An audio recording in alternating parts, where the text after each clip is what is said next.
studios in Brea, California, here is the Doyledin podcast. Welcome back to the Doyledin podcast, where we're going to be talking about this past week on Raw, and then maybe where WWE is going for WrestleMania, possibly. I don't know. But yeah, I mean, this past week's on Raw, I think, was pretty good. 2 weeks in a row, I think Raw has been pretty solid, as solid as it could be for for what we have. But I mean, what are your thoughts on Raw? Yeah, I thought it was a good show. I really did. I thought it was a really solid show till we got to the finish, and I thought that was like the worst finish you could have had for such a good show. Going back to what we talked about, I don't want to get to the end too soon, but going back to what we talked about of how it's now turned into this kind of weak, exhibition. There's not enough physicality outside of the matches, and this is an opportunity to really do something big, and I think they dropped the ball on it. So, Okay. Unless they're going a different direction, then it will make sense. But at the same time, if they're going a different direction, there's a better way to execute that as well.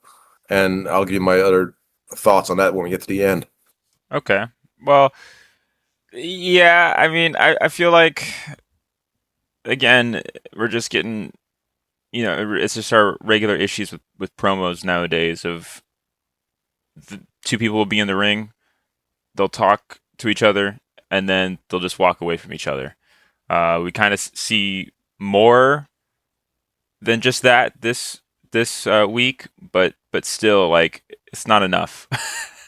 It's not. It's you're meeting us halfway instead of going the full mile. Yeah.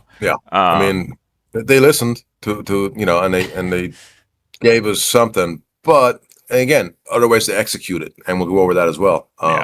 It doesn't always have to be just physicality, but it has to be more than just words. Yeah. And when it's just ending a promo of, all right, I'll see you there. It's like, cool, I guess. I mean, it's flat for the house and it's flat for the viewers at home, So anyway, yeah. So let's start at the top of the show, huh? Yeah, let's start at the top. It was The Vision. The Vision comes out, right? That's what I got here.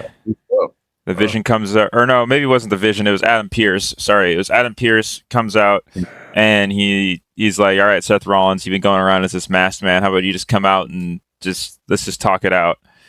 And I forgot about this. Oh boy. Yeah. I mean, they should have played Doink's music when they had these clowns running around. I mean, I get it, cause confusion, so you don't know which way to run because you don't know which one's Seth. But holy. So wow. in concept, so for those of you who haven't watched it, basically a bunch of these masked men come out from the crowd and into the ring, around the ring, and then they all disappear, and there's one left in the ring, and it's Seth Rollins. And then as Seth Rollins is about to leave, those masked men come back in, and they start running around the ring and trying to like a ball and cup fucking distraction little game, and then Seth Rollins disappears. See, it would be more impactful if some of those masked men were actually with him and other wrestlers, to where it's not just Seth Rollins and a bunch of other clowns that we don't know. And maybe that's what they're leading up to, where there's going to be more people within this masked men group. Right. But it didn't look good. It looked terrible. Yeah, it came off pretty cheesy. It came off real cheesy. And again, I get it at the end when he's getting out of there. Well, I don't know who to follow because I don't know which one Seth is now. I get that. Yeah. And I was kind of like, okay, that's fine, whatever. But at the beginning, it was just so clownish and awful. And some of these guys, and you could tell they were just running into each other. And it was just some you could tell that is not Seth Rollins. That is not even an athlete. Okay, and I'm sure they're independent workers from independent promotion in the area, wherever they were. But at least get the same body size, on all the guys. But it paid off in the end. But I do agree with you. Yes, it's going to be one of those things where all of a sudden now there's 4 or 5 guys around the ring with masks on, and they all unveil to be, top tier talent, and it's like, oh shit, and now Seth's got his group or whatever. That would be the most creative thing to do, because if it's just going to be Seth this whole time, and like, against a group, it doesn't make sense, right? Yeah. I mean, he's not Steve Austin against DX. He's not The Rock against DX. He's not, some guy like that has such a strong following and such a strong presence at the top of the card. So yeah, no, I totally agree with you. Yeah. The crowd loved it at first. It seemed like the crowd was into it. Yeah, live, I'm sure you're like, oh, what's going on? Because I think live, you see all these guys, and it's like, oh, is this the whole backstage crew? Yeah. And then when you realize it's not, then you're kind of like, and then after that, they weren't chanting anymore. They weren't chanting "Holy shit." But yeah, so then the Vision comes out as Adam Pearce is talking to Seth Rollins, and Seth Rollins is just not even saying a thing. I don't even remember if he even said anything to Adam Pearce. He just stood there. But the Vision comes out all heated. Logan Paul being acting all heated. I think he did a really good job with this, similar to how we saw him last week on Raw. And then LA Knight comes out, and then the Usos come out, and that's kind of it. And they run the Vision, or they beat the crap out of the Vision in the ring, and that was it. We got some physicality. I like that. Yeah. We got a payoff there, which leads to more, right? Because if there's physicality, that's not the end of it. There's gonna be more, and that should have been the thread for the whole show. Yeah, I thought it was gonna be a match or something. No, it's like, okay, that's done. Now we move on to other stuff. It's kind of like, no, this has to be multiple other segments throughout the whole show till the very end. I don't care what else is going on. Yeah. Now, if they had have done what they did at the end of the show with Punk as it was, and then went backstage, all of a sudden, like, oh my God, what's going on backstage? Something to close the show out where now you have people jumping Seth as well. Because now you get people thinking like, well, first of all, you go off the air hot because now somebody's getting jumped. Then you have Punk in the ring, and then you have Seth. It's like, okay, are we connecting the dots here? Is there something really going on or not? Or you have...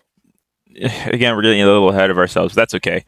Or you have the Vision after the Usos go backstage. They're all heated from what just happened in the ring, and the Vision jumps them because they're or something. Give us something. Something. Yeah. The problem is that a lot of the times there's not that cross between like, hey, I know you're in this angle with this guy, but you can also have some issues with this guy over here at the same time. And I know now that when this angle's finished, we could be, relaying into this angle over here because there's already some history. And now I'm intrigued. Now I'm like, when this stops, I'm not changing the channel because there's already something going on over here. So what you said is exactly right, of something that should be done with multiple storylines. And like I said, when you do stuff like that, it keeps you intrigued.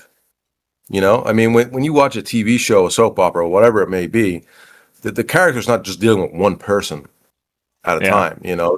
If you look at the best TV shows, like whether it be Dexter or 24 or the first half of Dexter, or come on, or Breaking Bad. Breaking Bad. I mean, perfect show. You know what the concept is, but they have issues with the cops, and Breaking Bad, for example. They're trying to deflect from the cops. They're also trying to deflect from the narcos, right? and the cartels and his everybody and his brother-in-law, you know, right, like that. It's everybody's intertwined. There's a reason for everybody to be in the script. Absolutely. Right. And everybody on a roster should be intertwined somehow instead of being all buddy, pally. Look at me on social media. Like my picture. Oh, yeah. Hey, let me show you my ass, too. And like, that's all it is. Like, it's like, okay, give me something more, And in an episode of 24, or sorry, Breaking Bad, Jesse Walter might be dealing with his brother-in-law, but you still know that there's other shit going on over here. Jesse's got a subplot. He's done dealing with this. Exactly. Subplots. He's got to still deal with this over here. Yeah. And that's what keeps you like, holy shit, man, this is intense, but this over here, once we get back to this, let me tell you, you know? And they want to treat this as entertainment. They want to treat it as, something that is going to keep you intrigued. Well, then make it intriguing. Don't just make it like, oh, well, I'm going to come out here and jaw jack, push you down, and then, now what? Well, see you next week. Yeah, I think to further that Breaking Bad analogy, you got Walter just being Walter, and then or Walter trying to like figure out what he's doing with Gus, whether he's going to stick with Gus or not. But then on the other hand, you have Jesse hanging out with Mike Ehrmantraut, and you're like, why is he hanging out? Why is Mike so interested in Jesse right now? And then later on, you find out, oh, it's because Gus put him up to it, because Gus wants to manipulate Jesse. Yeah. And, to do all this like shit, but then you find out that Walter's been manipulating Jesse the whole time, and it's just, it's a whole back and forth. Like it's the story continuing to evolve as opposed to just staying flat and just being what is there at face value. So myself and my wife have just started watching. I watched it as a kid. It's an Australian TV show called Neighbours. Okay. And it started in 1985. Jesus. And so we started watching it. I've seen them all, obviously. Up until, maybe 96 or so. Okay. And going back to, and I was just paying attention to this as we started watching it, and how there's a certain amount of people on the roster, on the cast, but they are all intertwined. And Jim has an issue with his son because his son's being a little jackass right now because he's a teenager. But he's also got an issue with his buddy Max next door because Max is being a dick to his now ex-wife. And then he's also got to deal with his other son, Paul, who's dealing with, this potential marriage and all that to some chick that they don't even really know. So there's all these elements. And this is from 1985 TV show that was, you could tell that in 1985, Australia was not on the same level as America as far as production goes. But, even so, it's been around for the longest time that this is what you do. Create subplots, create interesting characters that all, in some form or fashion, can be attached to anybody else on that show to create more intriguing storylines. Yeah. And I digress because I know we're getting way off. No, it's okay. I think our analogies are working. I think that makes sense in the context of what we're saying. We have everybody's backstage to begin with. Why not do something with that? Why not capitalize on that? Just because two wrestlers are face doesn't mean they're always going to be friends. It's just being we know that these people are human at the end of the day. You go to work, you don't get along with everybody, not because that person's an evil piece of shit who beats up the little guy every day, but because this person, you just don't like the way they work, and that's the same thing that we could be seeing with some wrestlers who aren't getting the limelight that maybe they deserve, and they can be intertwined into storylines for maybe even just a night. Who cares? If it's just like for a night, cool. Like at least they're getting a little storyline that maybe could be a sprinkle of something for the future, you know? Absolutely. I mean, you go back to the APA, right? Bradshaw and Ron Simmons, Okay. right? Yeah. And these were probably my favorite skits to work on, and my favorite guys to be around because they were so funny and creative, and they got it right. So we had the little fake door, no walls around it, right? And it had the table where they're playing cards, playing whatever, and they'd have some talent playing with them, and the conversation will be about a storyline that's going on. It may not even be their storyline, but they're pushing something, and then somebody else will come in, and they have to come in through the door, even though there's nothing else around. But it would be, a way to further a storyline through interaction of multiple talents, and it wasn't just two people talking all friendly and buddy backstage, and people don't want to see that. I know. Maybe whoever's running creative, if it's some mentality there that we all have to try and get along. It's like, this is not the business for that. This is not a high school soap opera. Yeah. Okay. This is so Nintendo world. Yeah, you can talk backstage, whatever, but it shouldn't be all like huggy and all that crap. And this is a show that is based on aggression. Yeah. Towards other people.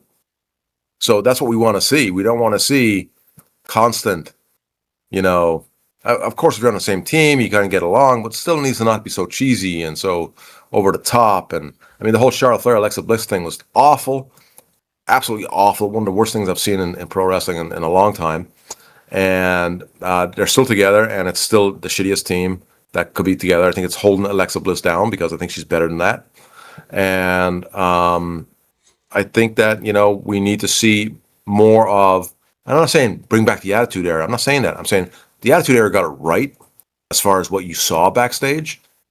And you need to implement, sprinkles of that into what we have now and let the talent run with who they are. And when you let them be who they are, in the premise of that you set, you'll get some great TV, I agree. Still going on. I agree. I think you said it the best. Just, use what you have. Use all those tools that you could be using. Instead of just I feel like they just dumb down these storylines for the viewers, thinking that we can't comprehend certain things. We can't comprehend, okay, this person doesn't like each other, but we could still like both of them. We could still like both of them, even though they don't like each other. Look at Rock and Austin. I think that's like a perfect example. I think everybody liked both Rock and Austin, but it was still interesting to see them go at it. Absolutely. So absolutely, and maybe we're gonna get that with Cody and Orton, but I feel like they're gonna turn one of them heel by the end of it all. And it's like, as much as I would love to see Cody turn heel, I don't think going up against Orton would be the way to do it, in my opinion. Or yeah, I don't know. What do you think? Can we pause for 1 second? Yeah, pausing it. We'll be right back. Yeah, I mean, I can see him. I mean, Rhodes has to turn heel.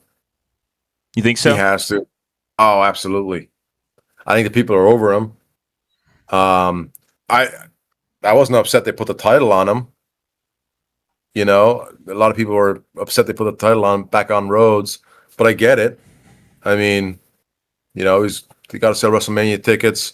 I don't know what's going on with Drew McIntyre, if he's hurt or what's going on there, or maybe it's not even done to where McIntyre comes back, because you still got 6 weeks where you could introduce McIntyre back into this and have a 3-way.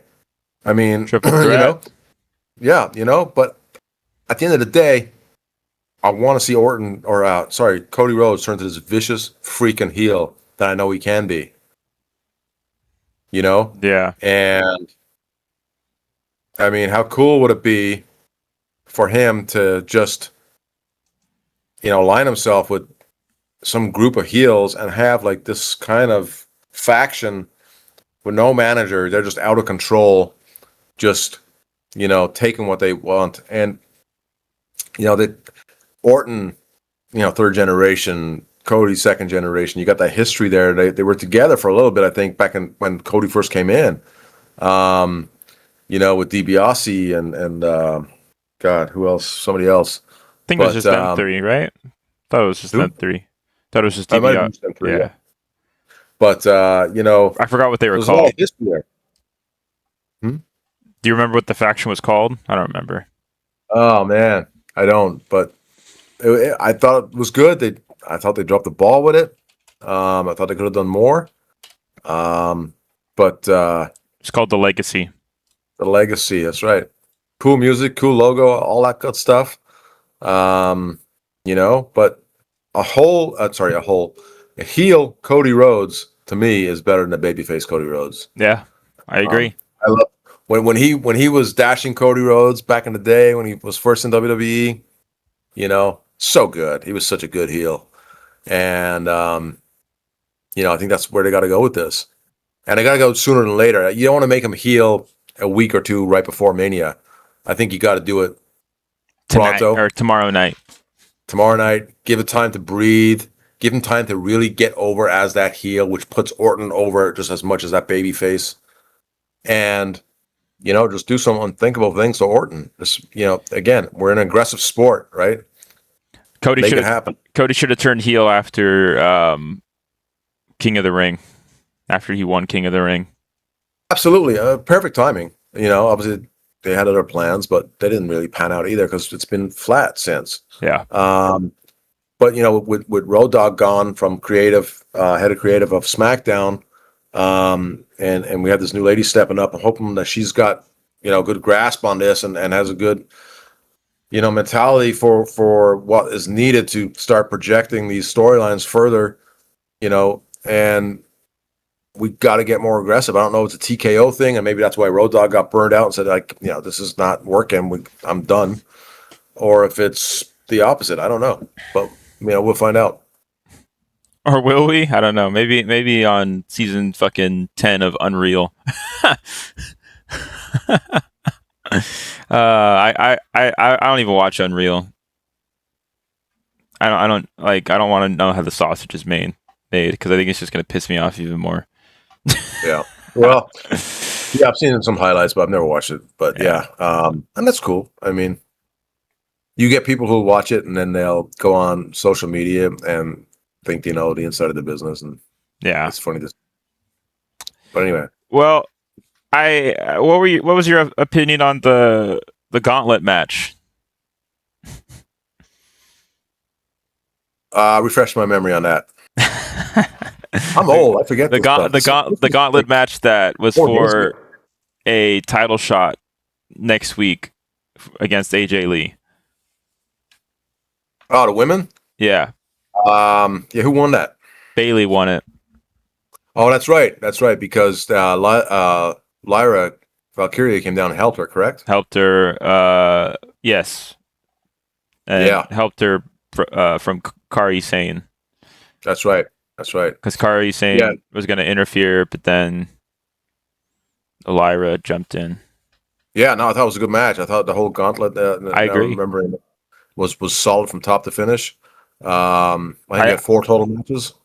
I just hated that we didn't get AJ Lee at ringside or commentating or something, That's well, that is what told me from the beginning Face is probably going to win this because they don't want to have that, interaction kind of thing. Gotcha. So, there was going to be a heel winning it. Yeah, they would have had her there so that you had that after match kind of interaction. But still, who cares? Still I know, have her by ringside on commentating this whole gauntlet match for her title, Absolutely, absolutely. Or at least in the building, Yeah, watching the match, Watching it, do something. Yeah. I mean, that's part of the problem too, is these titles are just made insignificant because of stuff like this. Yeah. At least with the Elimination Chamber, we had Jade Cargill up in the audience or whatever. Yeah, watching the match, That was great. who cares if they're her face? Still have them out there. Yeah, they're there. Presence is like, oh shit, I totally agree with you. Totally agree with you. And another missed opportunity there to do something. Yeah. And not even do anything. Yeah. By doing something. That's the thing, right? I mean, you can have just her presence and it makes a big deal. And by the backstage stuff afterwards, and even before, I think Lyra's kind of getting tired of, playing second fiddle to Bayley, and she's probably going to turn heel on her. Yeah. So either she'll cost her the title, or after the title match win, turn on her. She'll turn on her for sure. I don't think Bayley's going to win. I think they're going to have to save AJ for Mania. You watch, because they're gonna have Punk at Mania. They got to have his wife at Mania too. Oh, isn't this for a match at Mania or no? No, this is for next week. Oh, next week. Okay. Well, then Lyra's going to turn next week and cost her the match for sure. And then we'll probably have a Lyra versus Bayley at Mania or something. Sure. Yeah. Interesting, but yeah, we'll see what happens. Or maybe they introduce a new woman into the mix who's going to be taking on AJ at Mania. Yeah. Because if you're going to have somebody like a Raquel Rodriguez take on AJ Lee at Mania, then what I would do early in the show is I would have Raquel jump Lyra, beat the shit out of her. Mm-hmm. Now Bayley has nobody to help her, and then interfere in the match, so it's a disqualification, and destroy both of them after they're already down, they're already beat because they've had a match together. It's easier for one person to beat up two. Then doesn't look, you're not really putting anybody down, and then you go to Mania and have Raquel and AJ Lee, and you have Raquel pile drive or destroy AJ Lee, because there's no way AJ is going to beat Raquel Rodriguez. Absolutely not. And with Nick, I don't know if you saw that. I saw it on social media yesterday on X. WWE is signing Nikki Blackheart, and she's jacked. She's tall. She'd be a great opponent then to go up against Raquel for the championship. Raquel comes out the next night on Raw and says that she's running the women's division. She could even interfere in a women's match and just destroy another two women. And then here comes Nikki Blackheart. Holy shit. Who's this big monster? She's built. That's crazy. Yeah, she is amazing looking. Yeah. She checks all the boxes. And she can work like really well. That's awesome. So, yeah. Awesome. I think we need more like muscular women on that roster, more Absolutely. Jordan Graces, like women that look like a threat. Yeah. Not just, and but then you got some women who look more built than some of the men. Good for them. Yeah. Maybe you should step the game up. I don't know. Yeah. But hey, good for them. But you got to keep them separate, though. Because I don't want this. I hate this bullshit in wrestling where, the chick, she just hit the guy. Oh my God. Oh no. But if a guy was to come out and just smack a chick, it's like, oh, you can't do that on TV. You can't have men hitting women. Well, then you can't have women hitting men. It's that simple. Exactly. I don't buy that second, that two-way bullshit. Yeah. And I think you should keep it separate. Yeah. If you're going to have a mixed gender match where you have a chick and a guy against a chick and a guy, the girl tags in when the girl tags in, the guy tags in when the guy tags in, and male and female don't touch. That's where you got to keep it. Otherwise, it's just bullshit. Yeah. Agreed. In my opinion. Anyway, where were we? You're just talking about how Bayley won the gauntlet match. Oh, yeah. How Bayley. Asuka was yelling at Kairi Sane because Kairi Sane... Kari's got to turn face, right? Yeah, Kari's got to turn face at some point. Maybe that'll be another Mania match or something. But and that's another thing. We don't need everybody on the roster on the card for Mania. That's part of the problem too. It's just like, we can make 2 nights because we got so many people, so we could just throw all these matches up there. Yeah, but then Mania doesn't mean anything anymore. Yeah, WrestleMania meant something back in the day because every match had a huge stake to it, even without a championship. Every match meant something. Personal grievances, whatever it was. Bragging but now rights, it's just like, whatever. I don't like you. I'm going to beat your ass. Well, let's have a match at Mania. Okay, Mania it is. So, okay. You want me to pay $400 for a nosebleed ticket to watch Kairi Sane against Asuka? No. When all you've done is built it up to be like, oh, I'm going to smack you because you're my little lackey. Yeah. Cool. Yeah. Well, I mean, Mania isn't for another month, so we got a lot of time to, wrap up some stories and start some new ones. So yeah. But like with Kairi Sane and Asuka, I mean, you've got a cultural thing there you can use. Yeah. Make that the storyline. Everybody's afraid to touch this shit nowadays. It's so pathetic, But like, they're from Japan. Well, let's travel to Japan and cut some pre-tapes here.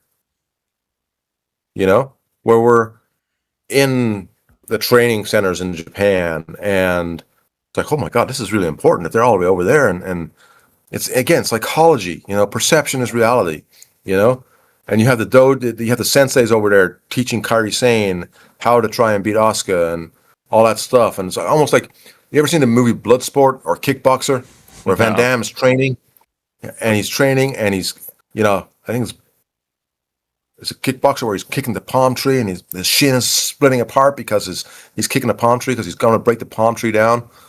And finally, it breaks and his shin is all, split open and everything. I mean, that's one of the scenes I remember because of the training and holy shit, he's going to kill this fucking guy now. Now I want to see this match and at the the final of the tournament on the movie, right? So it's stuff like that they got to work on, and this is a perfect storyline for something like that, Yeah. That the teacher becomes, or the student becomes a teacher, kind of thing. Agreed. Okay. But I don't think WWE is capable of that much creative. They don't have that creative muscle anymore. TKO is just taking that creativity out of them. It feels like, but we taking creativity out. TKO, TCO. But yeah, I don't think we're ever going to get pre-tape things ever again. Like, as unfortunate as it is, like I love those pre-tape moments on past like WWE episodes of Raw, SmackDown, whatever. But gone are those days. Razor Ramon's intro into the WWF, probably one of the greatest of all time. I'll have to watch that. Oh yeah, go back to Razor Ramon pre-debut vignettes or whatever. I don't know what you would type into Google, but it was just basically him on the streets. I think they recorded it in New York, but it made it look like it was Cuba. And you're just treating people like shit, treating the people like shit, getting the food and all that, and the slop and then the toothpick and whatever else, and just acting like a real sleazebag, And by the time he debuted, oh my God, the heat was just, it was already there. Yeah. And he hadn't even done anything yet. Yeah, the beauty of pre-tapes. Yeah, I mean, the vignettes, they got to get back to those with people who are going to debut. It's like they want to get people in. Like if you're in NXT and you're going to be called to the main roster, give them 3 months off from TV. They still got to work out at a performance center. They still got to train. They still got to do all that stuff. But take them off TV. So everybody's like, forget about this person. And all of a sudden, here comes these vignettes. Oh, that's what's his face from NXT. Now he's this person. Yeah. And now, because Scott Hall was not Razor Ramon before he came to WWE. He was Scott Hall or actually, he was a Diamond Stud in WCW. People knew that. He was, oh my God, he was a couple other very bad gimmicks in WCW. And he was Scott Hall for so long in AWA. And, so people domestically here in the U.S. knew who he was. And that's okay. But he was off TV for a while, so now he's just this new character coming in, and you go along with it, And they should do the same thing with people from NXT. Okay, like I don't care, Javon Evans Jones. Yeah, Javon Evans. Okay, he's Javon Evans in NXT. Cool. Let's get him off TV. We're bringing him up. Repackage him. Give him this gimmick. Yeah. Some vignettes. If you want to really put him over, some vignettes. What is he, a gamer? I still don't know what he is. He's Javon Evans. Kofi Kingston seems to know what he is. He's the young OG. Yeah, we could talk about that. He's got 6'7" on the shirt right away. That's like, fucking get this shit off my TV. I gotta listen to that from my own kid. Even he, and he's 10, and he's even over it. He hears that and he's like, "Oh, 6'7". That's so old." They're out of touch. They're really out of touch. But yeah, let's talk about that for a sec. I think this is a sprinkle of something that we could get from Javon Evans in the future, if they do it right. So basically, what I'm talking about is Adam Pearce had a quick talk with Javon Evans backstage, telling him that his future in WWE looks bright. And then, after that, you have Kofi Kingston and Grayson Waller come up, and then, Kofi Kingston basically told Grayson Waller, "Hey, get the fuck out of here. I'm gonna have a conversation with Javon Evans and whatever." And Kofi's like, "Hey, I see a lot of myself in you when you're out there," and yada yada yada. Which we talked about how Javon Evans is just the new Kofi Kingston. Right. Again, evidence that they're watching our show, that they're somewhat doyled in. But you're gonna have to give him a decision of whether he's going to be a face, follow what Adam Pearce is going to be giving him, or going to go off and do his own thing with the bad day or whatever they're calling themselves now. I don't know. Are they still the New Day? I don't know what the fuck. No idea. Yeah, Grayson Waller, Kofi Kingston, and Xavier Woods, but yeah. So I mean, that's something interesting, I guess. Something that we get to see backstage stuff, and I feel like this is some stuff I'd rather be seeing with more interesting talent. But I get it. You're wanting to build up Javon Evans in some way, shape, or form for some reason, and this is their way of starting to do that. Well, I mean, if they're going to turn him heel, great. But this typical kind of storyline has been done a million times. Hey, come join the dark side, and it's like, oh, let me think about it. And then it's like, no, screw you. So let's play it and let's let him join the dark side. Yeah, and let's let him go and jump Waller and kick him out of the group because he doesn't fit in there, and let him go to NXT or wherever, because I'm not really high on him at all. But let's start a new day. A new day, and they can call it. It's a new day, the day after last, Judgment Day. Oh no, it's already done. So yeah, we got some stuff to talk about Judgment Day.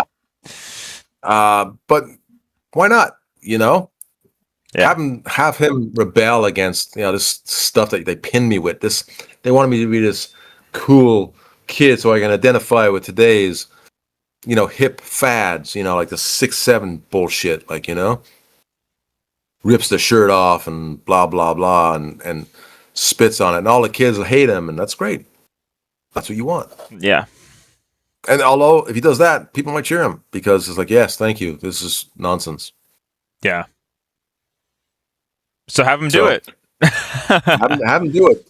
Turn him heel. Yeah. Turn him heel, for crying out loud. It'll make him much more interesting, but it will. And honestly, when you're a heel, especially as somebody as green as he is, being a heel, you will learn so much more, and you'll get so much better being a heel than you will a babyface.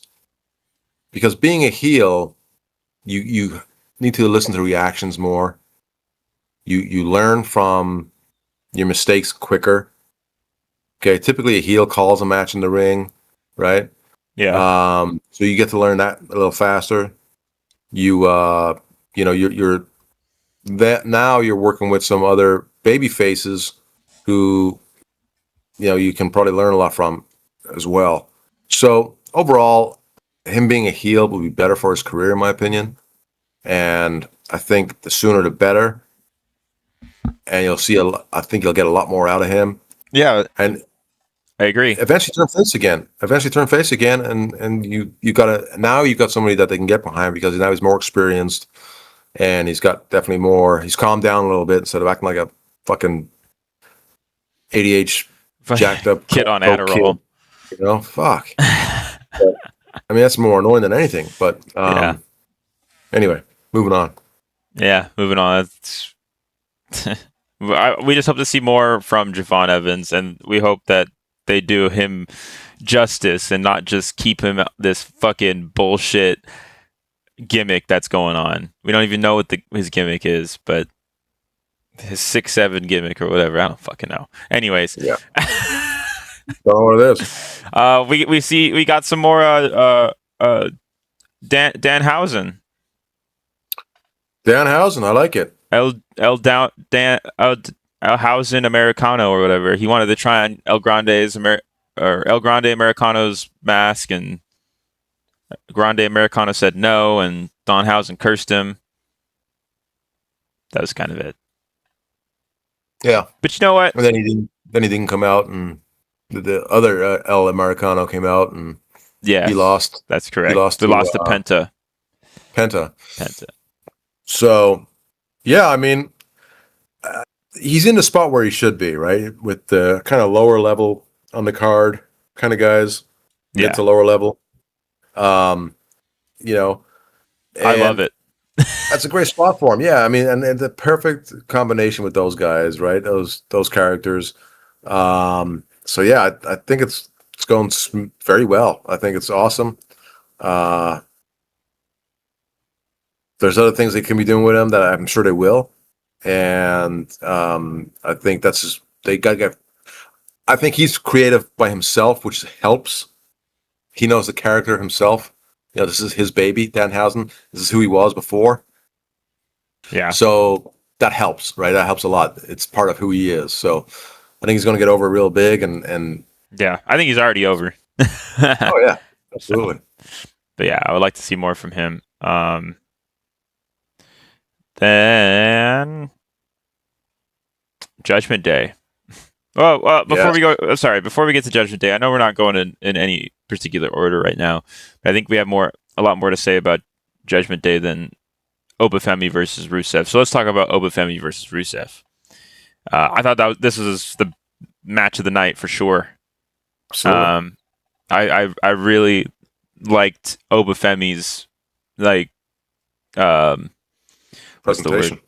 Yeah, presentation and I can't think of the word, but yeah, I thought he was really good, and it was nice to actually see him wrestle, especially Rusev.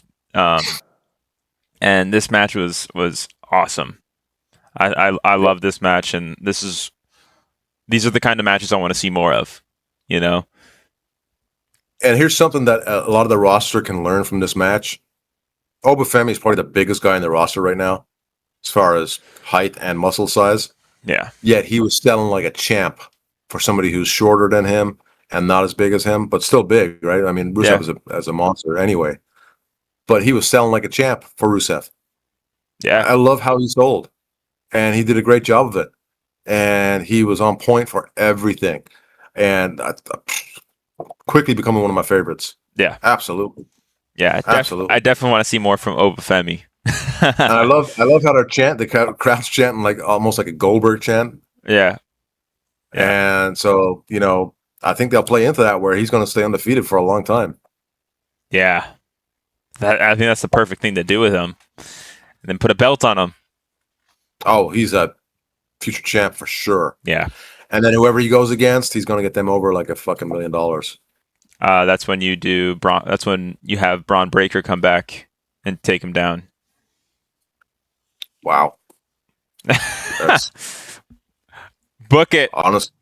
Honestly, that's Keep Obafemi undefeated until he put a belt on him, and then you have him do a little title reign, and then save that title for Braun Breaker, and Braun Breaker takes the title off of Obafemi, and then there you go. cinema. Off to the races. Off the races. But you got to do it right? I mean, you got to do it. You got to do it with the premise of not hurting Obafemi's stock as well, 100%. Right? So he considering that Braun is smaller than Obafemi, you got that, And he doesn't fucking pull a hernia. Yeah. The concern there, though, is when you have a smaller heel being a bigger baby face, that can hurt his stock a little bit. But if you have Braun as a baby face and Obafemi as a heel, now it's like, okay, he beat the monster. And, it doesn't hurt Obafemi because he's a heel. Yeah. So do you switch roles by the time that happens? That's my thought process. It wouldn't happen like within like 3 months. It would be like a whole, like, it would be a long time. Like, it would be over a while. Well, how about this? How about Obafemi joins the division? Oh, I don't know. I like him on his own. But if he's going to turn heel. That's true. At that point when he turns heel, for him to be aligned with Paul Heyman and Logan Paul and Bronson Reed, Braun Breaker comes back and he's just not feeling welcome in the division anymore. And Obafemi is just this guy who just likes to start shit with everybody. Yeah. As a heel, right? And it's like, you know what, Braun, I don't think you fit in this group anymore. Obafemi, take care of him. They just jump him and beat the shit out of him. And now you have your Obafemi Braun Breaker match, and Braun's working his ass off, and you have those vignettes where he's, trying to find inside himself how to beat this big monster. And maybe have his uncles involved in it too. His uncle and his father, the Steiner brothers, right? And that's when he realizes in order to beat the monster, you got to become the monster. Ooh. And then, boom. Just Nick Khan and Paul Triple H, just give us the book. We'll start writing TV for you from now. Bring it. Just ship it. Probably even half the salary you're giving those guys. I mean, it's all right. I will be putting an email down in the description for business inquiries. Yeah. And our Venmo too. You can just Venmo the money. It's all right. Yeah. That's not how payroll works. But yeah. So that one's for free. So yeah, that's Obafemi and Rusev. Pretty good. Made the show for sure. Great segment. Maybe and we kind of brushed over this, but Penta and El Grande Americano was also a really good match in my opinion. Yeah, it was good. But it's kind of something that you expected. It was more by the books than the Obafemi and Rusev match. But right. And that's what you got to do with Penta. You got to keep him there with those guys, those lucha style guys that are putting him into these main events with Jey Uso or that's not where he's at. At least not right now. Yeah. But yeah. Anyway. Now Judgment Day. Best segment of the night. That was the best match of the night, but this was the best overall segment. Yeah. Yeah. In my opinion.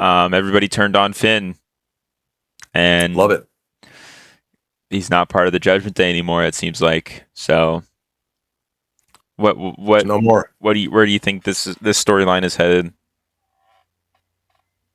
It's going to be Dom and Balor for the AAA championship or just for the pride of, what went down. But yeah, I think that, if it's going to be for AAA championship, then I think he's got to bring back the Demon. People want to see it. I'm sure it's been a while. Or if he's just going to be Finn Balor, then, I think he still needs to go over, But JD McDonough turning on him was the way he did it was great. Yeah. And there's a big rivalry there that you have as well because two hometown boys, came into the business together almost.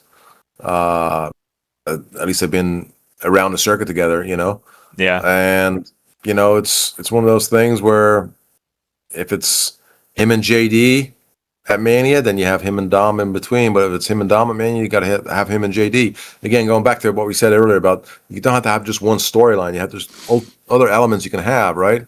So you have that personal issue with him and JD. I think needs to be brought to light, and you can get a run out of that too. Agreed. But does Finn start his own group? That's what I was thinking. I mean, he came out and it said Balor Club. I know it's a play on the Bullet Club, but it's what is Balor Club? Are we gonna? Is well, gonna be WWE wouldn't allow Bullet in the name, right? So, okay. So Balor Club. I mean, yeah, you have Finn. Does he bring back, the original members to be with him?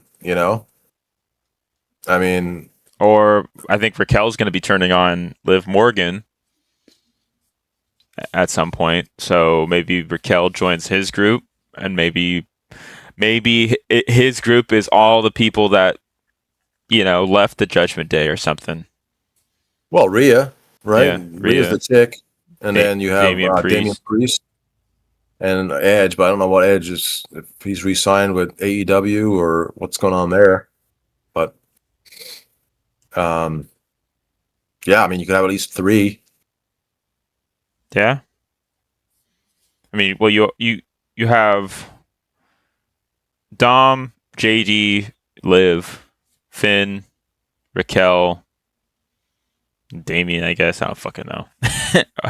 Yeah, but I would leave Raquel over there and bring Rhea in. And Rhea against Raquel. Yeah, but I think Raquel's going to be turning on Liv. Yeah. Because Liv's getting this title shot and Raquel just keeps not getting the title shot because of their interference with, because of Judgment Day's interference. So, I don't know. Yeah.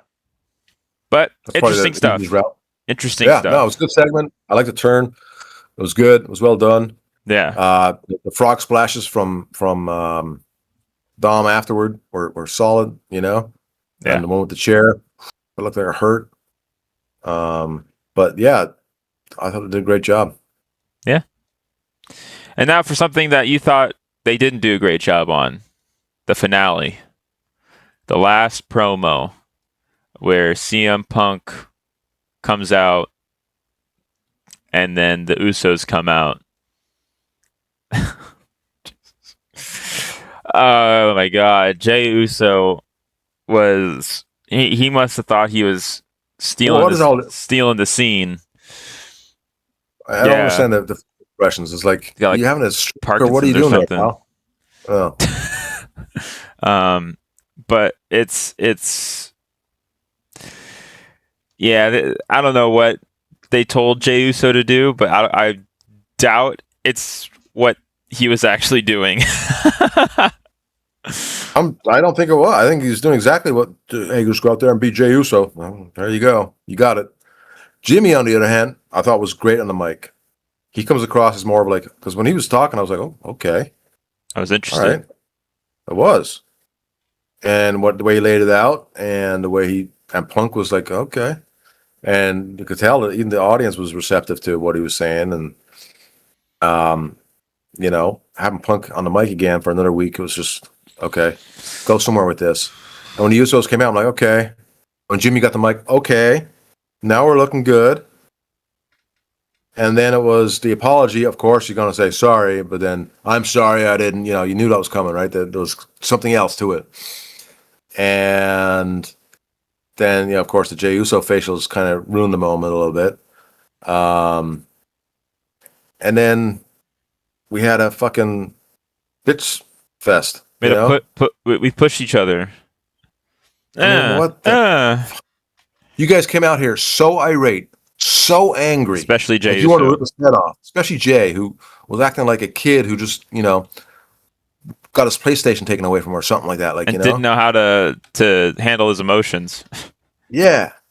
All right. And then you got the sorry, and it's like, okay, all right. And then it was a fake sorry, and then it was like, you saw, and then a push. All that for a push. You came in here, all that worked up in an environment that's based off of aggression and physicality. You came out here defending your family's honor for a push.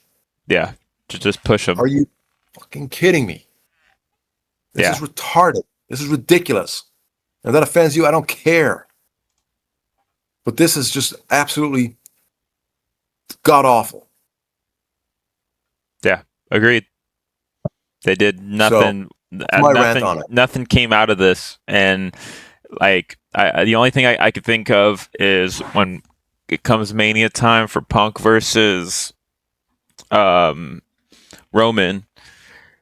they're gonna try to do what they did where it was Cody and Roman, where it's just everybody coming out and interfering with the match, and then you know what I'm talking about, where they have Roman's guys come out, then they have Cody's guys come out, and they, I hope they don't do something like that. I think that'd be ridiculous. Or maybe Who's Punk's guys? I mean, it would be anybody that is a face. So like Cody and Because, I don't see that happen because Cody's so wrapped up in his own match, and if he's going to turn heel, he's going to turn heel. Maybe the Vision comes out or something. I don't know, because they don't like the Usos right now. Yeah, I don't know. I mean, but then you're mashing the heels with going sliding with Punk, and who cares? Kind of mash them. Yeah. Give us something new. But well, I mean, that'd be very new. That'd be very strange, but I just this match has just, or maybe it's leading up to Jay versus Punk or Jimmy versus Punk on an episode of Raw for him to defend the title. Oh, absolutely should be. Yeah, but even still, to go off the air like that after that, we worked up so much about that and coming out to make such a stink, and it's just a push. Yeah. You go off the air with your champ on his butt. I mean, what are we doing? Why isn't he getting up, standing up, getting the belt out? Let's go, motherfucker. Let's go. Yeah. And there's two of them. Why aren't they beating the shit out of him? Or why didn't even Roman come out or something and Oh, he's not there. He's got a schedule. And that's why they're out there, right? Because Roman's got the schedule. And I mean, they're building storylines around these guys. The championship on these part-timers, right? Okay, this is not 2000, 2001 where it works with The Rock. And, this is a new age right now. And you've got to have somebody there building this weekly. Or if not, at least have something worthwhile in its place. This was just disastrous, in my opinion. It's a terrible way to end the show, a terrible way to promote a championship match 4 weeks out. And I think you have to have more physicality between everybody involved. Otherwise, they shouldn't be involved. Yeah. If you're going to make this a family matter where it's so personal, it doesn't get much more personal than that. I agree. I don't know. I agree. It's like raw, boom. I was like, fuck. Such a great show until then. Same thing happened last week. Terrible finish. Why didn't Roman beat the shit out of fucking Punk? And it's kind of the same thing here of like, why didn't the Usos beat the crap out of Punk? Just for a push? Come on, guys. Yeah. Yep. It's kind of a shame because everything else on Raw is much more interesting than Punk with the belt. And, it's disappointing. Yeah. And here's the thing. I mean, they can't really come back this week and jump Punk, right? It's like, why didn't you guys do that last week? Yeah. I mean, we're supposed to forget that now, I guess, but okay. It just, But there's got to be more to it. There's got to be, unless they're planning on bringing in some of the guys from SmackDown to be on Punk's side. Like, I don't know. some of the Samoans over there. They've got like 50 of them. They can borrow 2 or 3, right? So, yeah. I mean, wow. It's a poor bill. It was weak. It's got to be more aggression. There's got to be more Ruthless aggression. Yeah. Anyway. Yeah. Well, that's all I got to say. I mean, yeah. I want to see something better this week. I want to see Punk getting jumped or jumping someone. Yeah. I want that world title to be in a holy shit kind of situation. Right now it's not. Yeah. I want to see Finn Balor come out, and jump somebody, JD. I want him to jump JD backstage, get involved in Dom's match, whatever it may be. He's got to come back hot and heavy. Right? We talked about this 2 or 3 weeks ago. Nobody's ever screwed with the Judgment Day's man cave kind of thing. Now's the perfect time to destroy that. Yeah. They come in and it's all destroyed, smashed up, destroyed. Yeah, Finn delete all of Dom's save files. Oh my God, his WK26, whatever, yeah, it's all gone. All of his data on his video game console. That's what you gotta do. But that's what you do. Okay, you have the whole room destroyed, and then the save files are deleted. But that's what Dom cares about the most, is the save files. Yeah. While everybody else is caring about the den. Yeah, I mean, make it personal, right? I mean, that simple thing right there. Holy shit. Because that represents the Judgment Day every single week on TV. Yeah. Right? So, WWE, I know you're listening. There you go. There it is. That's what we're doing Monday. Yep. Book it. Right? You don't even have to see it happen. They just come in and it's all ruined. It's all destroyed. Yeah. And it's like, son of a bitch, we're gonna find him. We're gonna hunt him down. We're gonna beat the shit out of him. And or do you find out it wasn't even Finn that did it? There you go. It was Javon Evans with Jesus with the New Day. See, that was just like raw right there. So, but and then boom. So. Yeah, well, because Javon Evans would be the only guy that knows how to work a video game console back there. Everybody's old. Yeah. So some little tech kid. Okay. Yeah. But yeah, they got to do that. They got to destroy that man cave. Move on from that. The Usos, they got to come out and go full blown heel with Roman. Roman's got to come out too. They got to do it. They got to do a promo in the ring. And it's what were they called again? When the bloodline's back again. Bloodline. You messed with the family. You just blah blah blah. Well, you mess with the family, you get the Samoan. I don't know. They're in the ring. They give the whole, bloodline.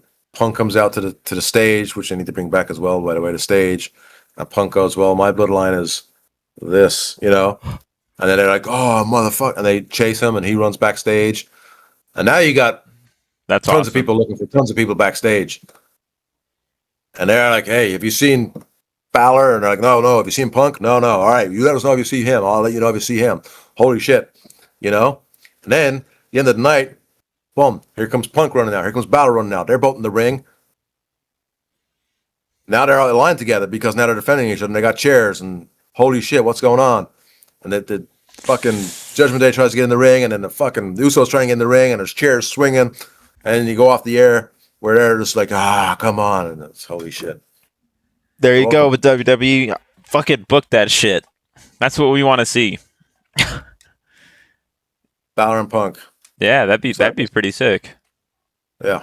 I would like it. That's awesome. I like that idea. Welcome. But it's too creative. We're not going to get that. We're not going to get it. Nope. We're going to see Javon Evans hit the 6'7". Oh my God.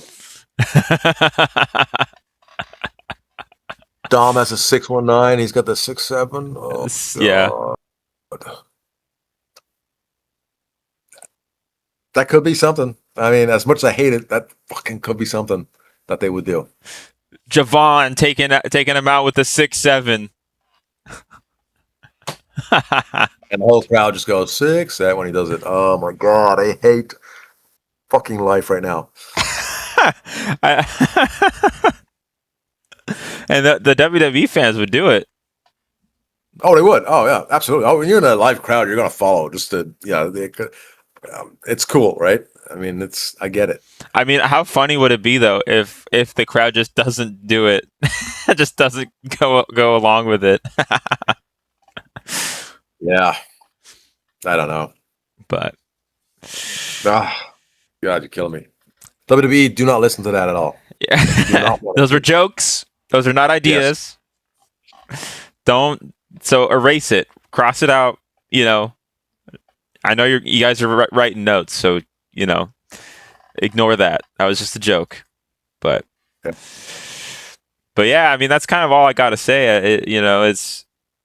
It's Raw. It seems like it's heading in the right direction, maybe because it's leading up to WrestleMania, and you know they know that they gotta kind of have to lock in here to make it somewhat interesting.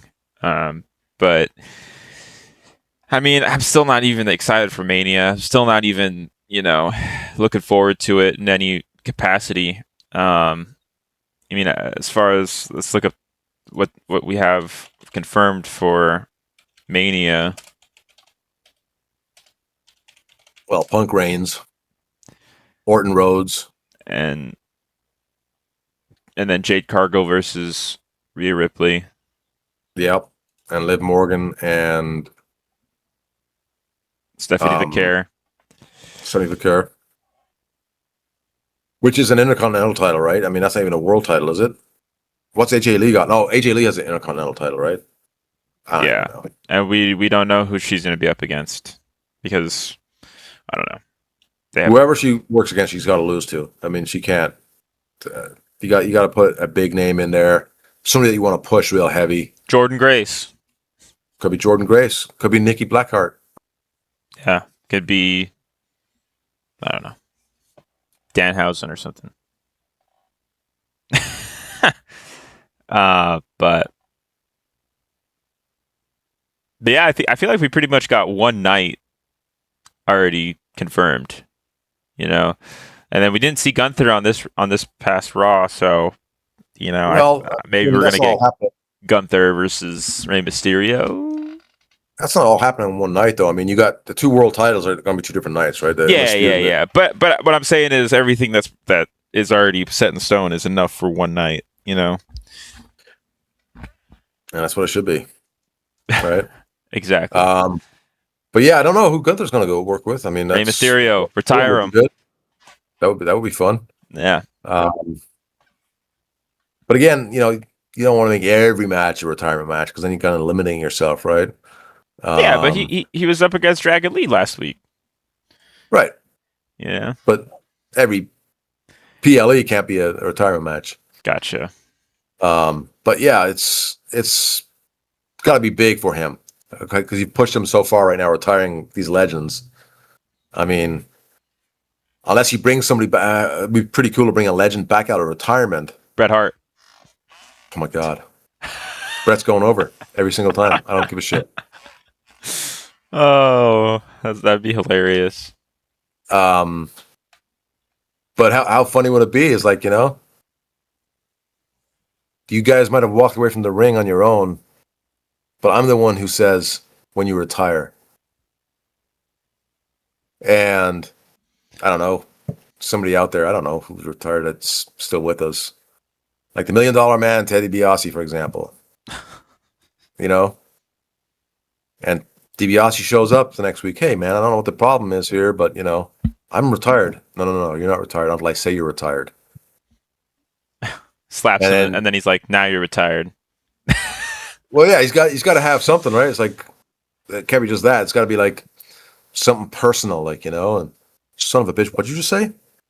It's like, that's right, you piece of shit, blah, blah, blah. Here we go. It's like, hey, Triple H, I don't give a shit what happens. I want this match with Gunther.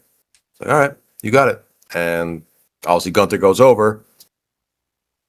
And, that then helps build up to him and Orton for when Orton's ready to retire, because now he's been killing these legends as well. Yes. Yes, that's beautiful. Book it, WWE. These are all free, by the way. These are all free. Just like and subscribe for these. I'll sign a waiver like I did in 2000. There's no problem. I don't need to. Anyway. That's funny. But yeah, that's kind of it. That's kind of all that's going on that went on at Raw this past week. Are you excited for WWE? Or WWE, for WrestleMania. I meant WrestleMania. WrestleMania. No, it's not WrestleMania anymore. It's just a collaboration of matches with a lot of fanfare around it. In my opinion, there's nothing that has made me say this is WrestleMania. There's a match, you go back and there's a match like, oh yeah, that's a WrestleMania match, right? That's a WrestleMania match. Now it's just, well, it's a match at WrestleMania. It's not, not saving the juice for the big moment. There's nothing that makes you feel it all comes down to this. Right. Exactly. We could see these matches any other time. The I think the previous match that had that same energy was the Cody and Roman Reigns match for WrestleMania 41. Might have been. Yeah, I don't know. But here's the thing: they have a chance to really make that Cody Rhodes match something to want to watch. Everything else is just a match. I mean, there's no anticipation. There's no, I go back and I watch the old WrestleMania. It's like, oh yeah, I remember that match because this is what happened on Saturday Night's Main Event or Wrestling Challenge, and this is why they had this match. But now it's just like, oh, you push his cousin. Oh, you pushed him in the ring. You said something bad about his dad, and you didn't react to it. Yeah. I mean, Roman's gonna come out and say, "Don't you dare put your hands on my family again," or some bullshit like that, and it's gonna be some fucking high school drama level of writing.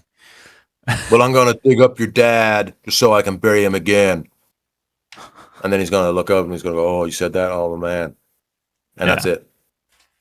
It's like he said what he said, and you didn't have any reaction. Anything else now just seems stupid. Yep. Because he said the worst he could have said. Agreed. You didn't have any reaction to it. It's mind blowing.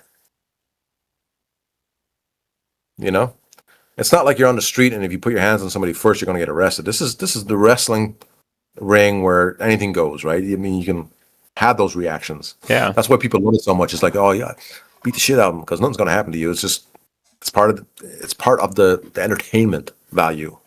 Yeah. You get to see things that you want to do. That's why Steve Austin was so over. Mm-hmm. I want to fucking tell my boss to go fuck himself. I want to drink a beer at work. I want to, drive a big, truck over my boss's car, and yeah, everything that you saw in the Attitude Era is what everybody wanted. Is who people really are. The hot chicks, half naked in the ring, and all stuff. People are like, oh, you got away with it a lot. Well, it's not that you got away with it. It's like you were presenting something that everybody wanted to see because that's who they are. And a lot of people don't want to express who they really are because they're afraid of what other people will think of them. Yep. But when you just go like, no, this is who people are. This is what society is. Here you go. And you're off to the races, But when you start doing this whole thing where nobody in society, they may, like if you came up and you and I had a bit of a beef, we're neighbors or whatever, right? And you said something about my dead father, and I probably wouldn't do anything because I'd get arrested. But I'd want to kick your ass. And again, wrestling, I want you to see, you can do it, kick his ass. Yeah. And when you don't do it, it's like, you fucking pussy. Exactly. And so it just ruins the whole mystique of it. And you've got to keep wrestling in wrestling, and otherwise it's not wrestling anymore, and otherwise you're not going to get the audience that you want. And you want a good audience who are intrigued and are willing to depart with $1,500 for floor seats, $400 for nosebleeds. I mean, so give me crazy. something. It's so crazy. Like they're charging more for less. Right? Absolutely. It's crazy. Absolutely. But they're like the medical industry. But anyway, I don't know how we got on that. Yeah, let's man, we're gonna go down the rabbit hole with that one. We started. Just kidding. But that's all I got. Yeah, that's all I got. Let's close this out. This has been the Doyledin podcast. Have a good day. Have a good night. Whatever your time zone may be. Always remember to stay Doyled in. Catch you on the next one.